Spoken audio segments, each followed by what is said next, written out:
एक गुलाब जामुन में उसके आयतन की लगभग 30% चीनी की चाशनी लगाई गई है। इस तरह से 45 गुलाब जामुन है जिसमें चीनी की चाशनी निकालनी है, जिसके दोनों सिरे पर अर्ध गोलाकार है तथा इसकी लंबाई 5 सेंटीमीटर और व्यास 2.8 सेंटीमीटर है, जो कि बीच में बेलन के आकार का है और दोनों किनारे पर अर्ध गोलाकार है।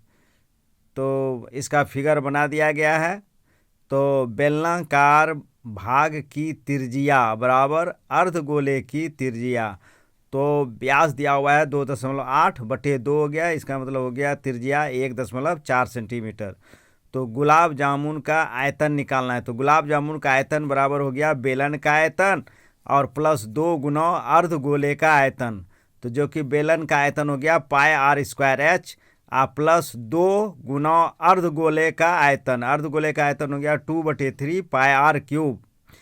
तो पाई का मान 22/7 गुना आर का मान है 1.4 उसका स्क्वायर और गुना 2.2, जो कि एच यानी लंबाई या ऊंचाई है गुलाब जामुन का बीच वाला भाग, प्लस 2 गुना 2/3 गुना 22/7 गुना 1.4 पर क्यूब, इतना सेंटीमीटर क्यूब हो गया।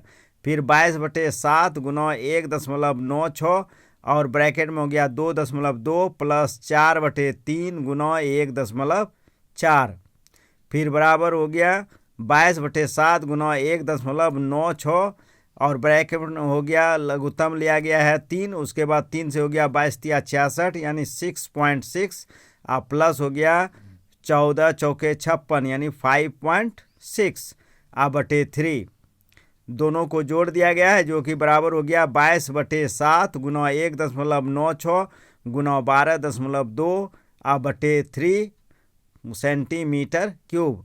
तो ये एक गुलाब जामुन का आयतन है, इसलिए 45 गुलाब जामुन है तो 45 से इसको गुना कर देना है और फिर इसमें चाशनी की मात्रा निकाल देना है। चूँकि 30% है, प्रतिशत का मतलब होता है 1/100, यानी अगर 5% कहा जाए तो 5/100, 10% कहा जाए तो 10/100, इसलिए 45 गुलाब जामुन में एक गुलाब जामुन में है 30%, इसलिए 30/100 से इसको गुना कर दिया गया है और गुना करने के बाद इसका उत्तर हो गया है 338.184, जो कि 1 का कोई मतलब नहीं है, बराबर हो गया 338 सेंटीमीटर क्यूब। यही इसका आंसर होगा।